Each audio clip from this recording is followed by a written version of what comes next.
Assalamualaikum teman-teman, seperti biasa sebelum mulai Mimin mendoakan semoga teman-teman semua selalu dalam keadaan sehat walafiat. Oke, kali ini kita akan melanjutkan Martial Master versi novel bagian 1804. Bagi yang baru bergabung, selamat bergabung, dan bagi yang belum subscribe dulu lah agar Mimin tambah semangat lagi nih bikin videonya. Oke, kalau sudah kita langsung masuk ke isi ceritanya.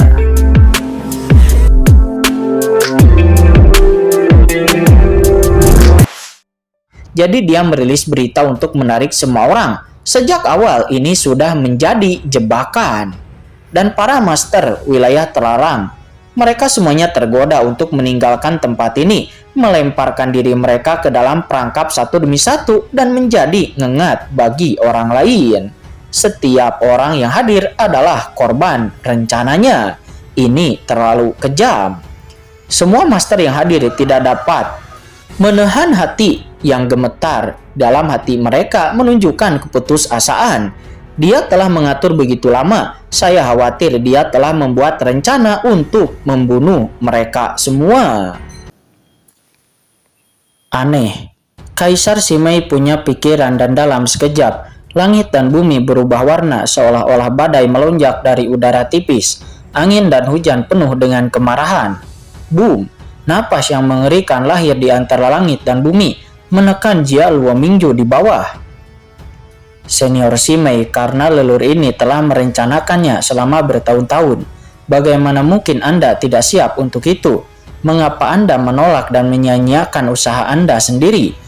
Kata Jia Luo Mingju. Dia mencibir dan tiba-tiba meremas formula itu. Boom! 4 susunan formasi roh gajah di bawah menyala dengan panik. Tidak, teriakan terdengar. Leluhur Lenggui dan orang-orang kuat lainnya yang terperangkap dalam kehampaan oleh rantai menjerit, dan tubuh mereka langsung musnah. Asal mula teror yang terkandung dalam tubuh mereka oleh seluruh formasi besar diserap dalam sekejap. Boom! Formasi besar bergemuruh dan 4 harta karun tingkat semi kaisar yang tergantung di sana dengan cepat meledak menjadi cahaya hitam, berputar di sekitar tubuhnya terus-menerus, dan aura mengerikan melonjak dari tubuh Jia Luo Mingju. Suara gesekan rantai terdengar dan rantai di kehampaan yang menembus tubuh Kaisar Simei terus mengalir. Rantai-rantai ini tampaknya telah menembus kekosongan waktu, membentuk serangkaian tanda blokade yang mengerikan, memenjarakan sosok Kaisar Simei dengan kuat di kekosongan ini, dan cahaya jimatnya menyilaukan jatuh ke seluruh tubuh Kaisar Simei, membantingnya dengan sebuah penindasan. Dengan suara yang keras di bawah kekuatan formasi yang mengerikan, pemaksaan yang mengerikan yang dibentuk oleh pikiran Kaisar Simei langsung ditekan dan menghilang tanpa jejak dalam sekejap. Pada saat yang sama, duar, setelah leluhur Lenggui dan yang lainnya meninggal, rantai hitam itu kembali meledak seperti kadal yang melahap nyamuk, dan dalam sekejap lebih dari selusin master langsung tergulung menusuk tubuh mereka dan menyerap asal juga jiwa mereka. Tidak, para master ini berjuang dengan susah payah, akan tetapi tidak peduli bagaimana mereka melawan, mereka tidak dapat melepaskan diri dari belenggu, dan orang-orang ini di bawah nampak pucat dan putus asa. Di sini mereka seperti ikan di atas talenan tanpa perlawanan sama sekali. Senior Simei, jangan melawan. Memangnya kenapa kalau kamu adalah sang kaisar agung? Tapi sekarang jiwamu hancur, hanya menyisakan jiwa yang tersisa. Bagaimana kamu bisa mengalahkanku? Kata Jia Luo Mingju. Dia berkata dengan penuh percaya diri. Sekarang aula utama ini berada di bawah kendaliku. Mengapa kamu tidak membiarkanku mengorbankan kecantikanmu dan membiarkan kekuatanmu membuatku berhasil menerobos ranah kaisar dan meninggalkan tempat ini? Kata Jia Luo Mingju. Dia duduk di aula utama dan aura di tubuhnya menjadi semakin kuat. Formasi 4 gajah ini terus memberinya kekuatan dan meningkatkan kultivasinya. Yah, benar, suara Kaisar Simei menjadi dingin. Tidak semua orang di aula ini terjebak olehmu. Ketika suara Kaisar Simei jatuh, semua orang tiba-tiba menoleh dan melihat ke samping. Di mana itu? Terlihat Qin Chen dan yang lainnya telah mendengarkan dengan seksama tanpa tindakan apapun. Ya, dan saudara dunia bawah, secerca harapan tiba-tiba muncul di hati banyak orang. Sebelumnya Qin Chen mengabaikan pengaturan Jia Luo Mingju dan tidak pernah mengaktifkan formasi. Oleh karena itu Qin Chen dan 1000 tulang masih berada di luar medan perang dan belum bergabung dengan formasi, tidak terjebak di dalam formasi. Dan ini adalah satu-satunya kesempatan untuk melawan Jia Luo Mingju. Di tengah kerumunan, leluhur buaya virtual gemetar karena kegembiraan dalam sekejap dan tidak sabar untuk berkata, "Tuanku, selamatkan aku dengan cepat, selamatkan bawahanmu ini." "Senior Simei, maksudmu mereka?" kata Jia Luo Mingju. Dia melirik Qin Chen dan yang lainnya dengan jijik yang tergambar di sudut mulutnya. "Senior, kamu benar-benar telah kembali semakin hidup. Meskipun orang-orang ini tidak pernah terjebak dalam formasi besar, namun di mataku mereka tidak lebih dari semut dan mereka tidak dapat menimbulkan masalah bagiku. Gelombang apa yang bisa mereka lakukan?" Lupakan saja. Aku akan menghancurkan mereka terlebih dahulu sehingga mereka tidak akan terganggu ketika mereka dikorbankan olehku, kata Jia Luo Mingju. Matanya seketika jatuh kepada Qin Chen dan dia mencibir. "Saudara penguasa dunia bawah Qin Chen, tolong mati dengan patuh." Dia menekan tangannya dalam kekosongan seolah-olah memerintah, berdenting, dan segera rantai besi hitam pekat melesat ke arah Qin Chen dan yang lainnya. Tidak tahu ketinggian langit dan kedalaman bumi, tapi berani bersikap sombong di hadapan tuanku penguasa dunia bawah. Sebelum rantai itu sampai ke Qin Chen, 1000 tulang mengeluarkan suara amarah. Dia mengguncang sosoknya dan segera melayangkan serangan pembunuh. Dengan suara mendengung, sabit kematian di tangannya tiba-tiba muncul, dan rune hitam legam mengalir cepat dari bilah hitam legam itu dan langsung terdorong ke ekstrim. Aura pedang yang mengerikan menyapu seperti badai lautan luas mengguncang surga, dan bilah hitam legam itu berubah menjadi cahaya. Sebagai bilah tajam yang mencapai langit, itu menebas dengan gila-gilaan ke arah rantai hitam di depannya. Boom! Bilah tajam itu bertabrakan dengan rantai hitam dan raungan yang menusuk telinga meletus seketika. Dalam benturan tanpa akhir, 1000 tulang hanya merasakan kekuatan tak terbatas datang. Dan dengan ledakan, seluruh orang itu langsung terlempar keluar. Batuk-batuk, 1000 tulang batuk kering dan keluar dari napas. Menyaksikan rantai hitam itu berubah warna tanpa sengaja, serangan yang begitu mengerikan. Dan ketika dia berubah warna, rantai hitam itu hanya berkedip dan dia melayangkan pembunuhan lagi. Rantai itu bergetar seperti tombak besar menusuk langsung ke arah 1000 tulang. "Sialan, apakah kamu benar-benar berpikir bahwa aku mudah untuk diganggu?" kata 1000 tulang. Dia menjadi sangat marah dan dia melesat lagi. Dia tanpa malu-malu mendorong kekuatannya sendiri hingga ekstrim, dan di bawah gelombang sabit kematian itu berubah menjadi semburan cahaya pedang yang tak berujung. Ledakan! Di tengah raungan yang mencengangkan, 1000 tulang dan rantai hitam itu langsung hancur menjadi bola. Boom! Dalam sekejap, 1000 tulang dan rantai hitam itu terus bertarung bersama. Rantai hitam itu terlihat sangat fleksibel dan itu mengandung pemaksaan yang sangat mencengangkan. Di antara serangan itu ada ledakan sonik di kehampaan. Sekuat 1000 tulang yang sedang terburu-buru itu jatuh ke dalam kekacauan. Jika dia tidak memiliki harta karun seperti sabit kematian, dirinya mungkin tidak akan bisa mengambil terlalu banyak peluang di bawah rantai hitam ini. Namun meskipun begitu, 1000 tulang masih nampak bingung dan dia terus menghindari tembakan. Kurang ajar, dia menjadi marah dan tersipu. Sebagai salah satu dari 7 jenderal dunia bawah di bawah komando Kaisar Agung Yao Ming, dia bahkan tidak dapat menandingi satu rantai pun yang benar-benar sangat memalukan. Bagaimana kamu bisa berpura-pura agresif di depanku? Keluar! Teriakan marah terdengar dan di atas kepalanya, cahaya hitam terang bermekaran. Semua orang samar-samar dapat melihat ada kristal tengkorak yang muncul di atas kepalanya, dan cahaya 7 warna bermekaran dari kristal tengkorak itu. Dan kristal tengkorak itu langsung digabungkan dengan sabit kematian. Dengan suara keras, napas pada sabit kematian melonjak, menebas dengan ganas pada rantai hitam. Dengan suara keras, rantai hitam itu seperti ular yang dipukul 7 inci dan langsung mundur. Melihat itu, Jia Luomingju mengerutkan kening. Leluhur seribu tulang ini memang berada di bawah komando Kaisar Agung Yoming saat itu, dan dia sangat sulit dihadapi. Tengkorak kristal itu seharusnya menjadi semacam harta karun yang mengandung kekuatan khusus, dan bahkan rantai ku tidak dapat mematahkannya, kata Jia Luomingju, matanya tampak suram. Namun, leluhur Guilong dan yang lainnya yang berada dalam formasi itu sangat gembira di saat melihat seribu tulang berhasil menangkis serangan rantai, dan wajah mereka penuh dengan kegembiraan. Sejauh ini tidak ada satupun orang dari mereka yang dapat menahan penetrasi dari rantai hitam itu, dan seribu tulang adalah orang pertama yang memblokir serangan rantai hitam yang langsung meningkatkan kepercayaan diri mereka.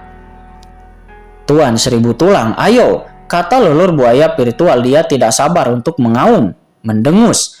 Melihat keterkejutan di wajah Guilong dan yang lainnya, Jia Luomingju menus dingin dengan seringai mengejek di sudut mulutnya, dan tatapan dinginnya langsung tertuju kepada Qin Chen yang tidak jauh dari sana. Anak itu terlalu berhati-hati sebelumnya dan dia tidak ingin memimpin formasi, jadi dia tidak bisa menjebaknya. Jika dia berada dalam formasiku, bagaimana mungkin seribu tulang bisa melompat keluar, kata Jia Luomingju, wajahnya jelek, tetapi tidak ada ketegangan di antara alisnya. Sayangnya, bahkan jika kamu berada di luar formasi, kamu tidak akan pernah bisa lolos dari penindasanku. Pergi, kata Jia Luomingju. Ketika pikirannya jatuh, Jia Luomingju menggeram, mengangkat tangannya, dan boom. Di bawah tatapan ngeri semua orang, beberapa garis hitam meledak dari pusaran hitam menghadap seribu tulang. Dia menampar dengan keras. Seribu tulang merubah ekspresinya. Hanya satu rantai, tetapi sebelumnya itu sangat kuat. Lalu bagaimana dirinya bisa menangkis ketika beberapa rantai datang secara sekaligus? Selama krisis, seribu tulang secara tidak sadar menangkisnya dengan sabit kematian. Dan saat berikutnya terdengar ledakan. Beberapa rantai itu sudah menghantam sabit kematian seperti kilat, dan di bawah hantaman keras itu sabit kematian melonjak.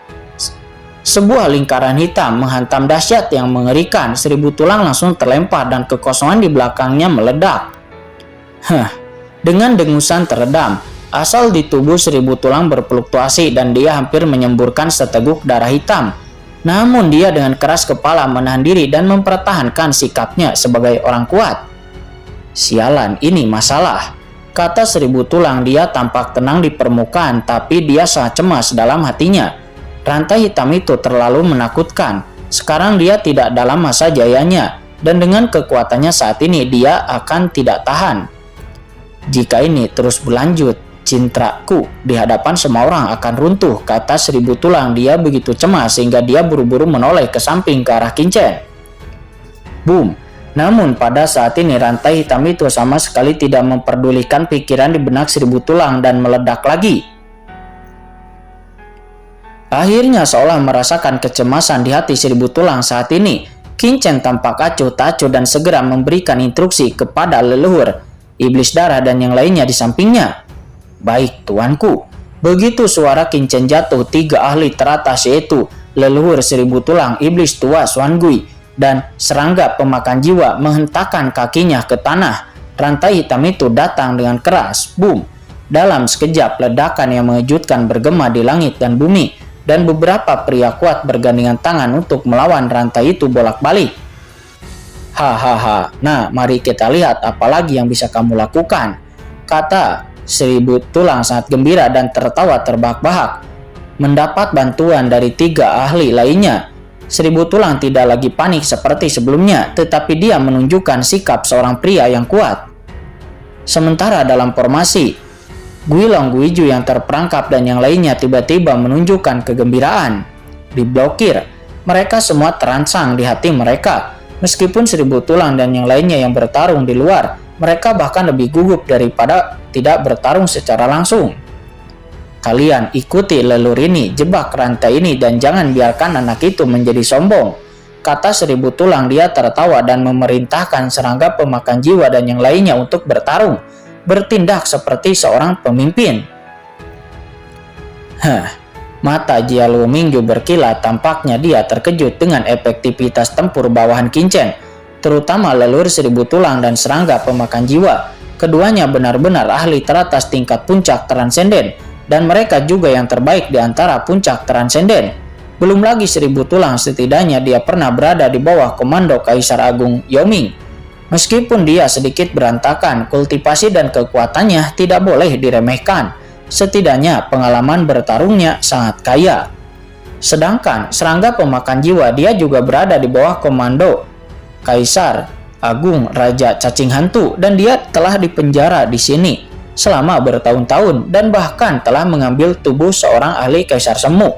Ketika rantai hitam dipukul, ia mengeluarkan suara berdenting tanpa takut diserang. Adapun leluhur hantu iblis darah dan iblis tua Xuangui, meskipun mereka lebih lemah daripada serangga pemakan jiwa dan leluhur Seribu Tulang, namun mereka berdua telah mencapai puncak transendensi rangkap 3, menggabungkan kekuatan alami dan kerja sama mereka. Saya tidak bisa mengalahkannya untuk sementara waktu. Namun jika orang-orang ini berpikir bahwa aku hanya memiliki kemampuan ini, maka mereka terlalu meremehkanku, kata Jia Luomingju. Sudut mulutnya menyeringai. Dia meremas formula itu dengan kedua tangannya dan dengan suara keras, dia melihat beberapa rantai hitam meledak keluar dari pusaran hitam itu lagi, menuju ke arah Seribu Tulang dan yang lainnya. Sial, sudah berakhir. Seribu Tulang tidak bisa menahan diri untuk tidak mengumpat. Mengapa rantai hitam ini tidak ada habisnya? Beberapa dari mereka telah mencapai batas dalam melawan rantai ini. Sekarang jumlah rantainya menjadi 2 kali lipat. Bagaimana mereka bisa menghentikannya? Setidaknya leluhur hantu iblis darah dan iblis tua Xuangui akan menjadi yang pertama yang tidak dapat melawan. Dan jika ada celah yang muncul pada saat itu, maka mereka secara alami akan dikalahkan satu persatu. Duar. Benar saja, setelah menggandakan jumlah rantai itu, Seribu Tulang dan yang lainnya segera mengulurkan tangan. Berderak, salah satu rantai memanfaatkan celah antara Seribu Tulang dan rantai lainnya dan menembus melesat ke kosongan, memanfaatkan kesempatan dan menembak langsung ke arah iblis tua Xuangui. Orang ini adalah orang terlemah, Jia Luomingju mencibir. Berdasarkan pengalamannya selama bertahun-tahun dalam mengoperasikan tanah telantar, sekilas dia dapat mengetahui bahwa kekuatan iblis tua Xuangui adalah yang terlemah di antara keempat orang itu. Menggunakannya sebagai titik terobosan dapat langsung menghancurkan kelompok pertahanan ini. Tidak baik, pada saat ini iblis tua Xuangui sedang melawan 2 rantai lainnya, dan ketika dia sadar kembali, rantai yang ketiga telah muncul di tubuhnya. Dan dia diikat dengan kuat. Wajahnya tiba-tiba menjadi pucat, tubuhnya meneteskan keringat dingin dan dia merasa pikirannya kosong. Jika dia sampai ditusuk kali ini, maka dia akan benar-benar tamat. Menurut nasib leluhur Lenggu dan yang lainnya sebelumnya, begitu rantai menembus tubuh, maka sumbernya akan ditelan dengan cepat dan tidak ada cara untuk melepaskan diri. Melihat bahwa rantai ini akan menembus tubuh iblis tua Xuangui, tiba-tiba, boom, terdengar suara emas dan besi beradu dalam kehampaan. Bayangan pedang hitam telah muncul di belakang punggung iblis tua Xuangui, dan itu langsung membelah rantai hitam yang terbang keluar. Bayangan pedang itu menghilang dan saat ini sesosok telah muncul di kelompok pertempuran. Tuanku, Tuan penguasa dunia bawah Qinchen. Iblis tua Xuangui dan yang lainnya tiba-tiba gembira. Orang yang bergerak itu adalah Qinchen yang telah mengamati dari kejauhan, tetapi tidak pernah bergerak. Begitu Qinchen muncul di kelompok pertempuran, sosoknya tiba-tiba melesat keluar. Qinchen seperti cahaya guntur hitam yang menembus kehampaan. Qinchen tiba-tiba muncul di depan banyak rantai hitam. Pedang karat misterius di tangan Qinchen bergetar dan dalam sekejap, cahaya pedang yang tak terhitung jumlahnya muncul di kehampaan, semuanya menebas banyak rantai hitam. Jia Luomingju yang melihatnya menus dingin, menekan telapak tangannya, dan dengan suara gemerincing, hampir 10 rantai berputar dan melilit pada saat yang sama, mengelilingi Qinchen dari semua sudut. Jika Qinchen seperti Seribu Tulang yang melawan rantai hitam dengan menarik dan bekerja sama, Jia Luomingju mungkin masih merasa sedikit merepotkan. Tapi sekarang Kincen langsung menerobos pengepungan rantai hitamnya sendirian.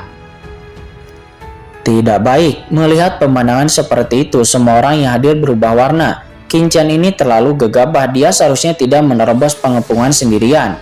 Namun menghadapi rantai hitam yang meledak, ekspresi Kincen terlihat tetap tenang. Tapi Kincen sama sekali tidak panik. Kekuatan ruang yang tak terlihat tiba-tiba merasuki tubuhnya.